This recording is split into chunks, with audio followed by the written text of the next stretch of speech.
السلام علیکم ورحمۃ اللہ وبرکاتہ۔ جب سے دنیا بنی ہے اور آج تک یہی چلا رہا ہے کہ جو قوم بھی تعلیم اور ایجوکیشن کے معاملے میں سب سے آگے رہتی ہے، لوگ اسی کو فاتح زمانہ کہتے ہیں اور اسی کے سر پر کامیابیوں کا تاج بھی باندھا جاتا ہے۔ پھر میں اپنے امت مسلمہ کو لے کر غور کر رہا تھا کہ خاص طور سے اس صدی میں امت مسلمہ تعلیم کے میدان میں کیسی رہی اور کیسی ہے۔ آپ کو جان کر بہت زیادہ حیرت ہوگی کہ اس وقت پوری دنیا کی آبادی میں سے 25% آبادی صرف اور صرف مسلمانوں کی ہے، اور اس 25% کی مسلمان کی آبادی میں سے ہر 10 میں سے 5 مسلمان ایسے ہیں کہ جو پڑھنے لکھنے سے قاصر ہیں، جو پڑھ لکھ نہیں سکتے ہیں۔ اور آپ کو جان کر اور زیادہ حیرت اس وقت ہوگی کہ اس 25% کی آبادی پر یعنی 200 کروڑ کے قریب مسلمانوں کے پاس صرف اور صرف 13 نوبل پرائز ہیں، اور اسی دنیا میں ایک قوم اور ہے کہ جو صرف اور صرف 1% بھی نہیں ہے اور اس کے پاس 192 نوبل پرائز ہیں۔ یعنی جو قوم 25% ہے اس کے پاس 1% بھی نوبل پرائز نہیں ہے، اور جو قوم 1% بھی نہیں ہے اس کے پاس 25% نوبل پرائز ہیں۔ اور سب سے زیادہ حیرت آپ کو اس وقت ہوگی کہ اس 25% کی آبادی پر اس وقت صرف اور صرف 600 کے قریب یونیورسٹیز ہیں، اور اس کے برعکس اگر دیکھا جائے تو 5300 یونیورسٹیز صرف اور صرف یونائٹڈ اسٹیٹ میں ہیں اکارڈنگ ٹو گوگل ان 2022۔ 2022 میں 5300 یونیورسٹیز صرف اور صرف یونائٹڈ اسٹیٹ میں ہیں۔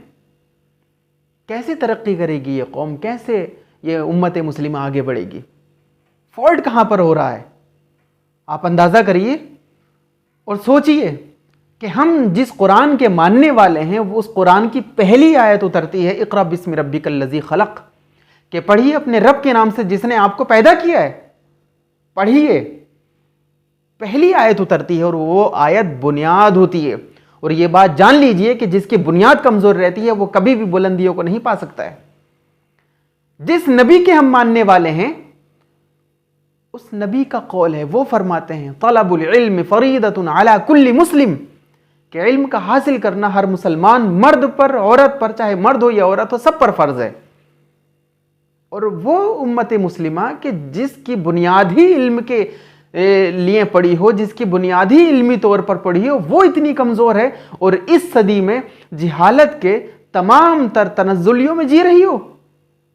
ابھی تو محرم گزرا ہے، محرم میں ہم نے 10 دن آنسو بہا لیے۔ 10 دن آنسو بہانے کے بعد ہم نے یہ سوچ لیا کہ ہم اپنی ذمہ داریوں سے فرصت ہو گئے، اور جن شخصیتوں کے لیے ہم نے آنسو بہائے تھے ان شخصیتوں کا پیغام ہم نے نہیں سمجھا۔ اور یہ بات جان لیجئے کہ جن شخصیتوں کے لیے ہم نے آنسو بہائے تھے وہ شخصیتیں بہت بڑی علم والی تھیں۔ حضرت علی رضی اللہ عنہ، جن کے بارے میں حضرت عمر فرماتے ہیں لولا علی لہلک عمر، کہ اگر حضرت علی نہ ہوتے تو عمر ہلاک ہو گئے ہوتے۔ اور حضرت امام حسین رضی اللہ عنہ کیا کسی جاہل شخصیت کا نام تھا؟ استغفر اللہ، ایک بڑی علمی شخصیت تھی۔ وہ علم والے تھے، سمجھتے تھے کہ کس جگہ پر کون سا کام کرنا ہے، کہاں پر کون سی بات کرنی ہے، کہاں پر کس طرح سے کام کرنا ہے۔ تو اس کے بعد انہوں نے اسلام کو یہاں تک پہنچایا۔ اللہ کے رسول صلی اللہ علیہ وسلم کی حدیث پاک ہے، اور یہ حدیث پاک وصیت کے طور پہ اللہ کے رسول صلی اللہ علیہ وسلم نے فرمائی تھی۔ آپ نے فرمایا انی تارکم فیکم امرین لن تضلوا ان اتبعتموہما وہما کتاب اللہ واہل بیت عترتی، کہ لوگوں میں تم میں 2 چیزیں چھوڑ کر جا رہا ہوں، اگر دونوں چیزوں کا دامن تم لوگوں نے مضبوطی کے ساتھ پکڑ کر رکھا تو کبھی بھی گمراہ نہیں ہو سکتے۔ پہلی چیز ہے قرآن پاک، اور دوسری چیز ہے اہل بیت اطہار کا دامن۔ اہل بیت اطہار نے اپنی اولاد کو اسلام کے لیے قربان کر دیا۔ وہ اس زمانے کی کربلا تھی۔ آپ کے لیے یہ نہیں ہوگا اس زمانے میں کہ دوبارہ سے یزید آئے گا، دوبارہ سے ظلم و ستم ہوگا، آپ تلوار اٹھائیں گے، تلوار اٹھانے کے بعد آپ حضرت امام حسین کے لیے شہید ہو گئے، روئے دھوئے پھر شہید ہو گئے۔ نہیں، اس زمانے کی کربلا کوئی اور ہے، اس زمانے کا یزید کچھ اور ہے۔ آپ غور کریے، جس جہالت میں امت مسلمہ ہماری جی رہی ہے، یہ حال کربلا کا میدان ہے۔